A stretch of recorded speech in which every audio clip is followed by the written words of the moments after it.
asalaamaaleykum wa rahmatullah maa ngi nuyu waa Mbambilor gépp di nuyu département Rufisque parce que même maintenant duñu wax Anta Mbambilor dañuy wax Anta région de Dakar Anta national avant-hier rek mi ngi woon fële ci stade ak suñu naataango bi ma bëgg nga xam ko bu baax muy Mareetu bi nga xam ne mi ngi yokk ONG bu mag bu am solo ci wàllum bâtiment wàllum formation wàllum financement ndax ñun dañoo ubbi suñuy bunt man maa ngi tudd Aminata Ndiaye madame Bal nekk présidente nationale internationale bu Femmes Face au développement du Sénégal ñu ñëw ci section Mbambilor tey fekk présidente nationale madame Anta Daro madame Anne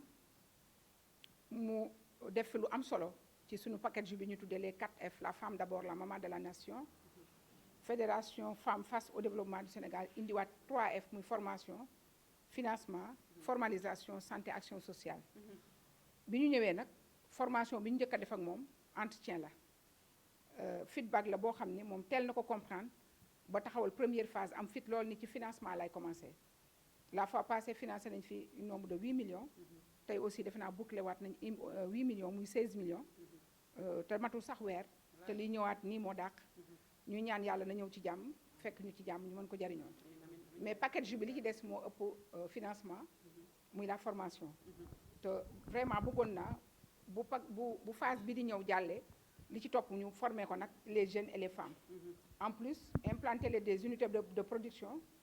indi leen ay générateurs de revenus yoo xamante ne ñoom suñu jëggaanee ba dem jaay ba ñëw dina am lu ñu sukkandiku ci koom-koom boo xamante ne seen ñàkk lay jóge ci mécanisme bi ñu jàngalee jóge ñu mën a yokk seen koom-koomu réew ak seen koom-koomu gox ndax kii di Mbambilor di agriculture kii di Mbambilor di élevage kii di Mbambilor di commerce te ñett yooyu dafa nekk li ngànk réew mi donc ma ciy woowaat waa Mbambilor que ni ngeen ñëw jàppale seen sœur waaye seen sœur jàppale leen ndax benn bu ngeen defal Anta dina ko mottali ba mu mat fukk mu delloo leen ko kon loolu c'est important ngeen teel a yeewu ci loolu di wax Mbambilor TV Mbambilor 7 je ne comprends pas l'autre télé aussi Jeune 7 TV defe naa mooy BTV maa ngi leen di remercier en tant que jeune en tant que partenaire parce que ñun fu ñu mën di dem ci àdduna barki dem bi may def sama mariage dama leen woo ngeen ñëw couvrir ko ndax da ngeen a seen xam-xam dafa màcc li ngeen di den audiovisuel c'est pas parce que tu as des milliards mais l'expérience fait la différence te loolu laa gis ci yéen à tout moment da ngeen may yónnee suñu ay liens su ma ko liiree sama yaram day daw damay xam ni ki ko mën ak ki koy jéem du benn c'est important kon vive la presse Mbambilor vive la presse du département Rufisque ñu jàpp ci ndax ñu mel ni yéen ñun ñoo mën a fexe ngeen di liggéey waaye ñu ne suñu liggéey ñi mel ni yéen a mën a fexe mu fees donc di wax tout Mbambilor ngeen ñëw jàppale seen sœur Anta c'est pas pour faire de la politique mais pour vous dire que ne le développement mooy pilier wu politique support bi gën a neex nga mën ci weeru mu rassurer la mooy le développement amul coloration politique ñime leen li ngeen doon maire yi fi nekk tey góor maire jigéen lañ ci xam nàmpal ak ween waaye nga ne léegi nga sa caay doon maire defoo fi waxoo fi war naa mën a jóg toog ne waja abal ñu ñoon borom sëri ñu ñëw faj fi gàcce c'est important li tax ma naw madame Fall de Almadi 2 madame Fall dafa am fit am jom lool xam li ko war te jukko jooju laa gis ci Anta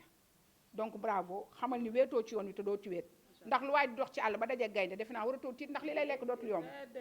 te ñu ngi sa ginnaaw ñu ngi sa kanam dinañ la gunge dinañ la jàppale di remercier mon mari mon ami mon confident vraiment sama maître sax laa koy waxee ndax démb bi ma koy tudd ci ambassade fekkoo ko Cheikh Oumar man je l'aime beaucoup hein je l'estime vraiment parce que nit la koo xamee chaque jour mi ngi wane ñun li ñu manqué xam nga jigéenu Sénégal lu leen manqué jëkkër ju leen nopp et c'est important parce que chaque jour dañuy dóor di waxtaan di daw di ñëw takk suñu ndig nga ñëw sangu ba set dem ci salon bi fay sa 3000 lettu ba pare ki nga ko war a wan tëdd di nelaw te jonge ci góor lañ ko taamoo Cheikh Oumar dafa jonge donc yal nañu yàlla jàppale ba góor goo gis mu jël exemple ci moom di soutenir ses femmes soutenir ses sœurs ñu ngi ñaan yàlla suñu borom may ñu borom kër yu ñu nopp may ñu càmm ñu ñuy jàppale waaye may ñu mbokk yu ñuy soutenir c'est important la jeunesse d'aujourd'hui man li ma fi gis daf ma yéem parce que nag ñun ay doxkat lañ ñun bu ñu juddoo ba léegi dañuy dox rek loolu la ñu yàlla nattoo mais tey li ma fi gis ci sama doom yii maa ngi leen di encourager tàllal leen sama loxo jël sama mbootaayu sëru rabal fa seeneen ci leen te boot ba mu dëgër du ngeen war du mukk ci àdduna parce que am ngeen yaay donc yal na leen yàlla sàmm yàlla yeggale seen ndaw yàlla lii ngay def sa yaay mënu ko yàlla xam na ko bu la teeloon a comprendre ministre lay doon tey parce que man xaw ma woon ni sama sœur am na doom ju mel nii mais nag bala ngaa xam li lay jariñ lu mu la jege-jege il faut que jàmbur a koy dessiné joxoñ la ko heureusement que nga comprendre nga kii mooy sa yaay waxtaanal ak moom Fadja la dëkk jàmbaar la lion la gaynde la ndax nag li avion di maye day toog këram ku téléphone moo ko koy may donc ñu ngi leen di gërëm di leen sant di ñaan yàlla li ñu indi Mbambilor ñu dem ba mottali suñu yéene c'est important parce que première industrialisation de la femme face au développement du Sénégal vision bi démb lañ ko teg Mbambilor lañ ko war avec notre partenaire l'ambassadeur de la Palestine am na ku ma boole il s'appelle Fatou Samb bëgg naa nga xamante ak moom dinaa ko woo téléphone parce que dañ ko wax citoyen d'honneur à Mbambilor et que son excellence c'est notre premier partenaire boo xamante ne presque li mu teg na 6 milliards et quelques yoo xam ni femme face la koy implanter à Mbambilor donc ku àndul ak Anta gisuma la mbaaw merci beaucoup jërëjëf. di nuyu bu baax a baax waa Mbambilor TV di kontaan ci seen teewaay ak ci seen taxawaay ci question bu am solo boobu nga xamante ne si moom nga ma posé ak waa zone 7 TV Assane di doole kontaan bu baax a baax rek kanc parce que li naan tungu ne du teew ñuy nataal te lu ne fang kenn dootu ko jeex defe naa ne kon fi mu ne Mbambilor war na noo xeppi seen bët te xam ne Anta Daaro li nga xamante ne moom lay liggéey ak waa Femme Face au développement ñi nga xamante ne si développement jigéen yi ak jeunes yi rek ñoo leen tax a jóge defe naa bale passé financé nañ fi 8 millions tey jii tamit joxe waat nañ fi 8 millions defe naa boo ko boolee muy 16 millions macha allah te ñu fas kee newaat déggeen ngeen leen fii li mu fa 500 millions yoo xamante ne taxaw na pour ñu financer ko jigéeni Mbambilor ak jeunes yi Mbambilor ci formation ak ci développement. ñaaxaat sama mbokki jigéen ñi rek mooy que ni li nga xamante ne si tey jii ñun ñoom waa Femme Face au développement dañ ko seq ak waa Crédit Mutuel ñu jël seeni milliards yu bari teg ko fa fas ne di ko liggéey ak ñi nga xamante ne si ñooy jigéen ñi ak xale yi. di leen ñaaxaat bu baax a baax ndax xam naa ne loolu mos du ma leen ci ñaax ndax ku xam jigéeni Mbambilor xam ne liggéeykat lan jigéen ñaa ngi ca marché ba jigéen ñaa ngi castor jigéen ñaa ngi ci mbedd mi ñee ngi saaf gerte ñee ngi jaay mango ñii na ngi jaay banana ñee ngi jaay carotte ñii di dem fële Kayaar di jënd di ñëw kon man xam naa ne du ma leen wax dara ndax xam naa ne ay jigéen lañ yoo xamante ku leen dóor ñu fayu waaw incha allah lii ñu leen ko joxee ci jàmm di leen ko fayee noonu ci jàmm di leen ci ñaaxaat bu baax a baax yal na yàlla dafa leen ci ay xéewal kenn ku nekk dërëm ba nga ca am yàlla ful ko macha allah. ñi moom pourtant nag mën naa nekk ndax li nga xamante ne moom la ñuy jox sa jabar macha allah pourquoi pas ñu bokk si ak jigéen gu góor ñi mooy que ni lépp loo xamante ne ñoo ngi koy liggéey incha allah dinañ ci jàppale suñuy borom kër parce que tamit ñoom ñooy suñu lépp ndax li naan dooley jën ndox te ñoom ñoo ñuy xelal ñoo ñuy jàppale tey ji bu ñu amul dara ñooy xëy diñu jox dépense kon ñun lépp lu ñu liggéey rek lan see li nga xamante ne moom lañ si am bénéfice as néew dinañ ko bokk ak ñoom li si def ñu dem fay ko waa banque ba tey di wax ne nag jeunes yi nag boo leen yeboo nga préparé ndax Aminata Ndiaye nee na lii nga xamante ne si moom la ñu yëkkatiwaat muy projet jeunes yi ak formation yi incha allah bi yoon ci jeunes yi la ñu jëm direct. Tout d'abord nous vous remercions et nous vous témoignons toute notre satisfaction. Ce sont des impressions de satisfaction totale. Bien que les choses ne fassent que commencer, Femme Face au développement dirigée par Madame Bal Aminata Ndiaye travaille depuis quelque temps en collaboration étroite donc avec Madame Anta Ngom, présidente du mouvement commune de Mbambilor Debout, donc dans une dynamique de développement, dans une dynamique de conscientisation aussi, parce que le financement ne constitue pas seulement le seul cheval de bataille. Nous avons à côté la lutte contre l'immigration clandestine, et à ce titre, Madame la Présidente Anta Ngom travaille en étroite collaboration avec M. Sidi Sow, que voici, qui dirige une ONG du nom de Demdem. Nous avons aussi un autre partenaire, un partenaire de taille du nom de M. Elhaj Malik Diop, il est là, donc qui dirige aussi l'ONG Gelawar. Donc sachez que le mouvement commune de Mbambilor Debout, dirigé par Mme Anta Ngom, travaille dans le sens de financer les femmes, mais aussi financer les jeunes, mais aussi expatrier, ou si vous voulez, faire sortir en dehors de Mbambilor toutes les politiques de développement possibles. Je dis à ce titre que Sokone nous attend, la région de Thiès nous attend, La région de Saint-Louis nous attend, Ziguinchor nous attend, il y a aussi la région de Kolda qui nous attend. Donc aujourd'hui, Madame Anta Ngom se pose en termes de citoyenne du monde. Et sachez à ce titre aussi qu'elle a des partenaires en Suisse, elle a des partenaires à Washington DC, elle a des partenaires en Angleterre, en Belgique et au Luxembourg. Donc sachez que nous sommes là pour travailler donc, pour le développement, en tout cas du genre humain. Voilà. Vous savez, après avoir été financé, il s'agit maintenant de se mettre au travail. De se mettre au travail et puis de songer à rembourser. Car ce n'est pas une offre, ce n'est pas un cadeau qu'on vous donne. Donc c'est juste un financement et il faut penser à le rembourser. C'est ce qui permettra donc de refinancer d'autres dames qui, à leur tour aussi, vont rembourser donc, ce qui constitue une chaîne, donc une chaîne de production. Voilà, donc il s'agit pour les dames de surtout se concentrer et d'éviter le gaspillage. Surtout le gaspillage, ce n'est pas bon. Ça, je ne cesserai vraiment de le dire. Il faut travailler, mais éviter aussi de gaspiller. D'accord. Donc, financement et travail, les financements sont là. Ils sont en train d'arriver parce que, comme vous avez vu, Madame Anta est en train de faire un travail énorme avec ses partenaires. Donc, ça veut dire tout ce qu'elle est en train de faire, c'est pour les femmes et pour les jeunes aussi. Et on y voit tous les jeunes dedans. Il y a des projets qui vont venir, j'en suis sûr et persuadé. Mais nous aussi, on est des acteurs de développement. On n'attend pas l'État. On est en train de voir des solutions avec nos partenaires aussi qui sont à l'international. Non seulement au Sénégal, mais on a des relations internationaux. Et comme exemple, j'ai un ami qui vient de la Suisse,